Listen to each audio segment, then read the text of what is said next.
Good morning students. आज हमारा जो टॉपिक है वो डाइसेक्राइड पे स्टार्ट हो रहा है। कल हमने मोनोसेक्राइड्स को खत्म कर दिया था, आज डाइसेक्राइड्स करेंगे। तो डाइसेक्राइड्स में देखिए क्या चीज होती है जनरली।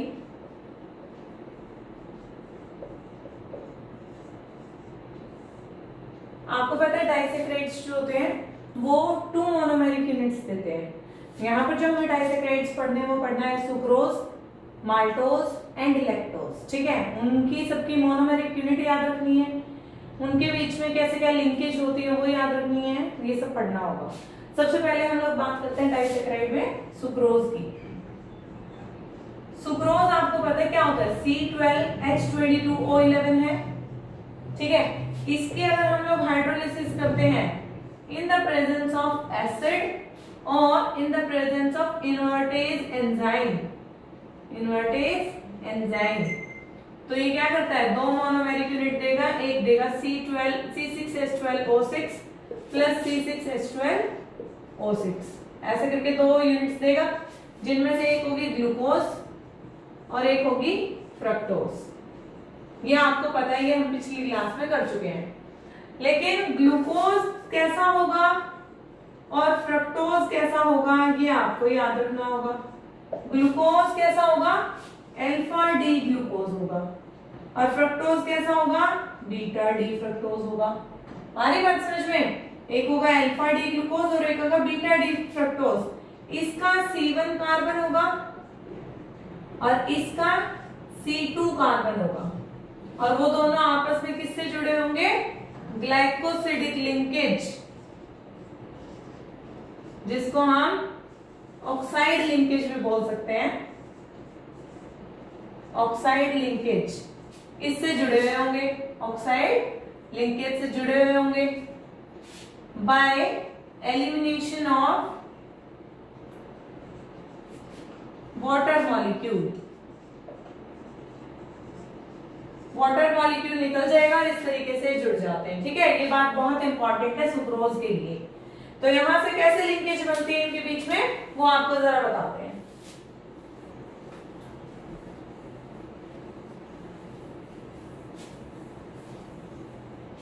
देखिए, हमने बोला कि ग्लूकोज जो है वो अल्फा डी ग्लूकोज लेना है, तो अल्फा डी ग्लूकोज तो कुछ ऐसा सही बनता है जो कल हमने बनाया था, है कि नहीं। अल्फा डी ग्लूकोज बना दिया है, इसको लिख देते हैं अल्फा डी ग्लूकोज। ठीक है, इधर हम बना लेते हैं फ्रक्टोज। फ्रक्टोज कैसे लेना है, बीटा डी फ्रक्टोज लेना है।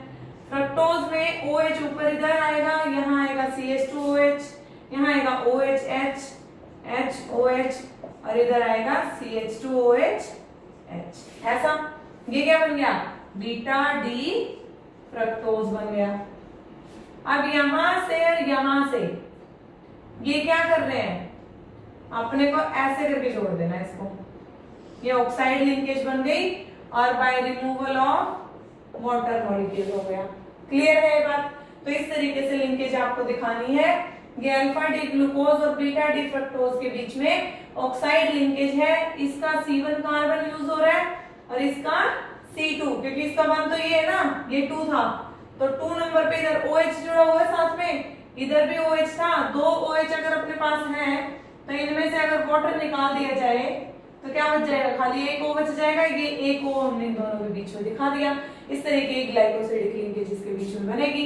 ठीक है, तो सुक्रोज जो है इस तरीके की लिंकेज बना रहा है। अब सुक्रोज देखिए एक नॉन रिड्यूसिंग शुगर है, हमने सबसे फर्स्ट लेक्चर में बताया था।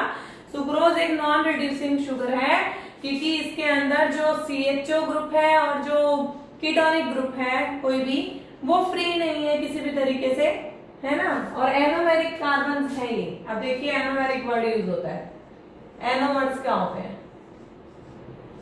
एनोमर्स क्वेश्चन आता है 1 नंबर में कई बारी, बट आर एनोमर्स। एनोमर्स होते हैं ये ग्लूकोज और फ्रक्टोज का C1 कार्बन और C2 कार्बन आपस में क्या है, एनोमर्स है एक दूसरे के। क्या है ये, एनोमर्स है। तो C1 carbon of glucose and C2 carbon of fructose are anomeric in nature। तो एनोमर्स है तो अगर कोई पूछता है कि एनोमर्स के एग्जाम्पल बताओ, तो आप ये बता सकते हैं इसमें, ठीक है। अब इसमें क्या पढ़ना है अपने को कि जो सुक्रोज होता है वो जनरली डेक्स्ट्रो रोटेटरी नेचर का है। डेक्स्ट्रो रोटेटरी हाइड्रोलिसिस होने से पहले अगर हमारे पास कोई सुक्रोज है जिसका हमने हाइड्रोलिसिस नहीं कराया, तो वो कैसे नेचर का है? डेक्स्ट्रो रोटेटरी है। After hydrolysis it gives glucose and fructose. Glucose जो होता है वो कैसे नेचर का है? डेक्स्ट्रो है। फ्रक्टोज कैसा होता है? लेवो है। तो यहाँ पर दो प्रोडक्ट बने, एक बना डेक्स्ट्रो का, एक बना लेवो का, जिसमें से डेक्स्ट्रो रोटेशन कम है और लेवो रोटेशन ज्यादा है। आ रही बात समझ में? डेक्स्ट्रो रोटेशन कम है और लेवो रोटेशन ज्यादा है, hence it is proved that sucrose is levorotatory after hydrolysis. पहले वो डेक्स्ट्रो माना गया था, आफ्टर हाइड्रोलिसिस और after doing any reaction it converts into levorotation. तो इस तरीके की conversion of their symbol, their sign, their rotation is called invert sugar. क्या बोलेंगे? invert sugar. तो invert sugar क्या होता है? यहां से क्वेश्चन भी बनता है। invert sugar, शुगर्स तो है, डाइसेक्राइड्स भी शुगर्स है ना। तो इन्वर्ट शुगर वो होगी जो अपनी कॉन्फ़िगरेशन का इन्वर्जन कर ले। इन्वर्जन इन द कॉन्फ़िगरेशन, है ना। वो किस तरीके से कि भाई पहले ये सुक्रोज कैसा माना जा रहा था? डेक्स्ट्रो माना जा रहा था। आफ्टर हाइड्रोलिसिस इसने क्या किया? एक डेक्स्ट्रो दिया और एक लेवो दिया।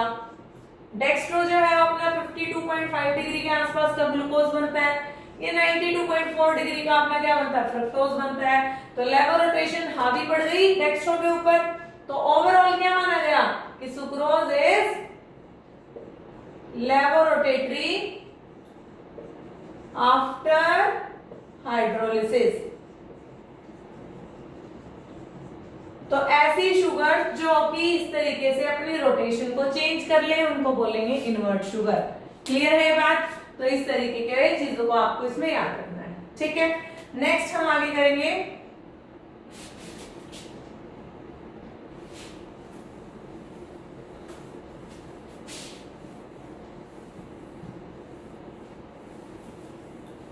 सुक्रोज के बाद आता है अपना माल्टोज। क्या आता है? माल्टोज। तो माल्टोज में क्या याद रखना है? माल्टोज इज, इसकी मोनोमेरिक यूनिट्स कौन कौन सी होंगी? Alpha D glucose plus alpha D glucose, दोनों ही ग्लूकोज यूनिट्स होंगी। इसका C1 कार्बन लेंगे और इसका C4 कार्बन लेंगे, दोनों आपस में जुड़ रहे होंगे किससे? ग्लाइकोसिडिक लिंकेज से। तो ये आपको याद रखना है। कैसे बनाएंगे देखिए,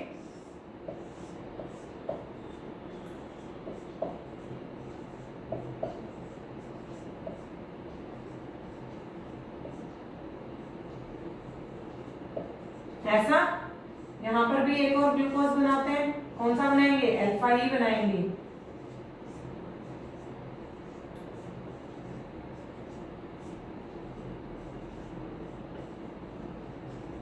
ये बन गया, ये भी अल्फा डी ग्लूकोज है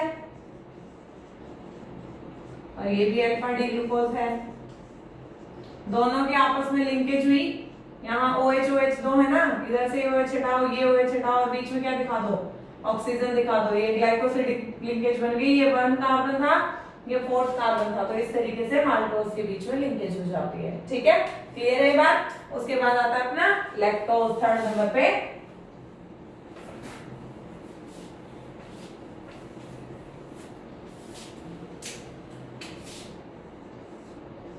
लैक्टोज जो कि मिल्क शुगर जिसको कहते हैं, मिल्क में पाया जाता है ना। लैक्टोज की जो मोनोमेरिक यूनिट्स होंगी वो क्या होंगी? ये देखिए, beta D galactose plus beta D glucose. एक ग्लूकोज लेना है और एक गैलेक्टोज लेना है। अब गैलेक्टोज आपके सामने अभी तक स्ट्रक्चर आया नहीं था, अब सीखिए कैसे बनता है ये। बीटा है तो डेफिनेटली बीटा वाला ही बनाना है। ग्लूकोज बीटा डी ग्लूकोज बनाना आता है ना, ये देखिए मैं पहले इधर बीटा डी ग्लूकोज बना रही हूँ। बीटा बनाएंगे तो इधर क्या हो जाएगा, ऊपर OH नीचे H, बाकी सब सेम रहेगा, सेम रहेगा ना। ये ऐसे बना दिया हमने इस तरीके से, ये क्या बन गया, बीटा डी ग्लूकोज बन गया। अब इस बीटा डी ग्लूकोज के अंदर क्या चेंजेस लाने, लैक्टोज एज इट इज इसके जैसा ही होता है, सिर्फ क्या चेंजेस हो गए, fourth number of carbon atom पे चेंज होगा। फोर्थ कार्बन पे HOH है, इधर क्या लिखना है, OH और H लिखना है, और बाकी सारा सेम बना दो।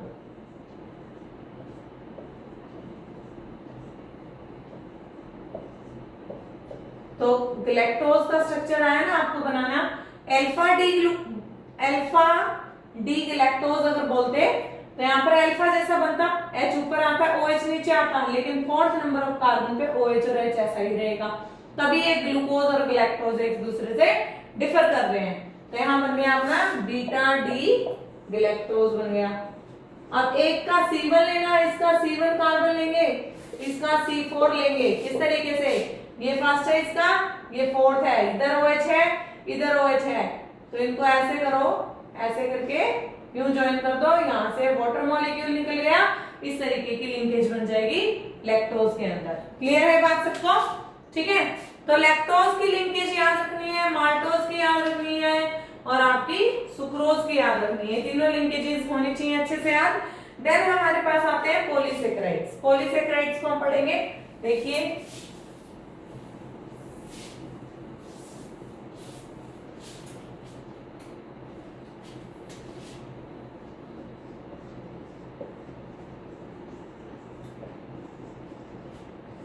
पॉलीसेकेराइड्स में क्या होगा, जिसमें बहुत सारे मल्टीपल मोनोमेरिक यूनिट्स जुड़ी होंगी उसको बोलेंगे पॉलीसेकेराइड्स। तो पॉलीसेकेराइड में सबसे पहले अपना आता है स्टार्च, स्टार्च आता है ना। स्टार्च एक एनिमल प्रोटीन है, एनिमल्स जनरली प्लांट प्रोटीन है, प्लांट जनरली इसको कैरी करते हैं, और हमारी बॉडी में ऐसा कोई सिस्टम नहीं होता जो कि स्टार्च को डाइजेस्ट कर सके, इसलिए हम लोग स्टार्च कभी भी डायरेक्टली एनगल्फ नहीं कर सकते। हमारे पास जैसे कि पोटैटो खाते हैं, राइस खाते हैं, इनमें क्या होता है, स्टार्च होता है, हम खा भी जाते हैं। अभी तो हमने बोला कि एनिमल्स में ऐसा कुछ नहीं होता जो स्टार्च को डाइजेस्ट कर सके।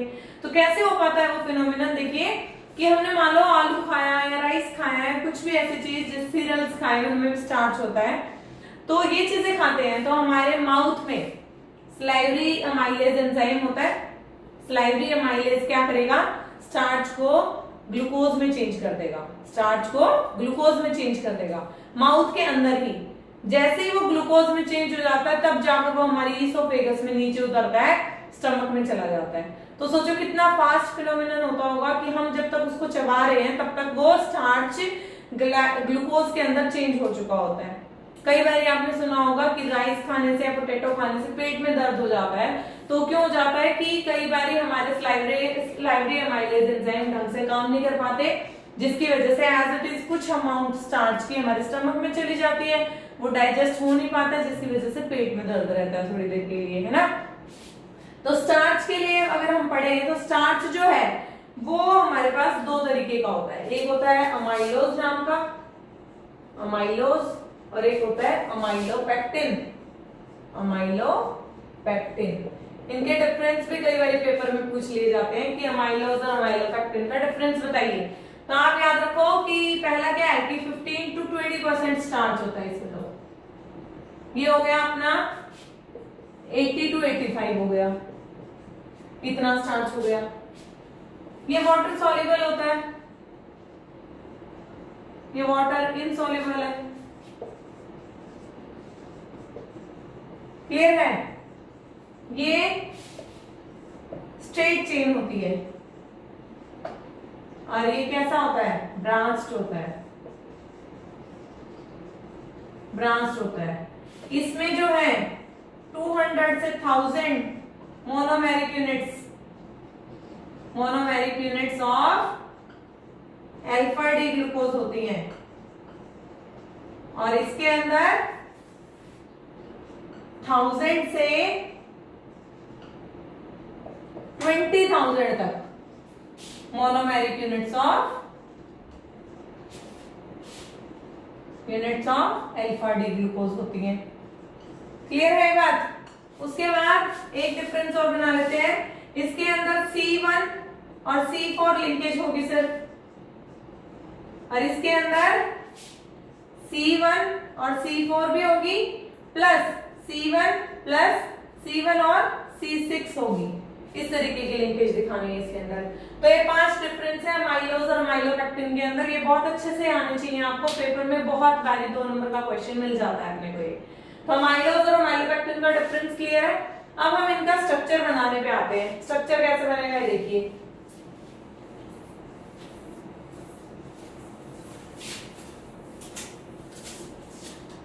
स्ट्रक्चर में ध्यान रखना है कि अमाइलोज क्या बोल रहा था, alpha D glucose units C1 और C4 लिंकेज बनाती हुई, alpha D glucose units C1 और C4 लिंकेज बनाती हुई।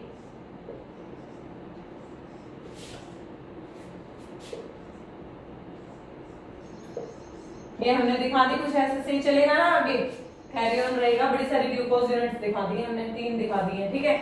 तो ये अल्फा डी ग्लूकोज है, आप इसको पूरा कर सकते हैं ना। ये फर्स्ट कार्बन दिखाया मैंने, ये 4th दिखाया है, ये फिर फर्स्ट हो गया, ये 4th हो गया, इस तरीके से आगे चलता जाएगा। तो C1 और C4 कार्बन के ग्लाइकोसिडिक लिंकेज बन रही है अल्फा डी ग्लूकोज की। तो ये तो क्या बन गया हमारा, अमाइलोज बन गया।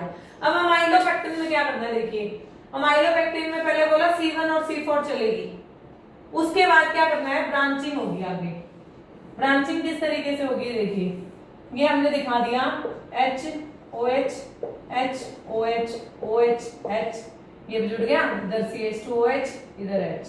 ये अमाइलोपेक्टिन बनाने जा रही हूं मैं। इसके नीचे बना दो एक और ग्लूकोज,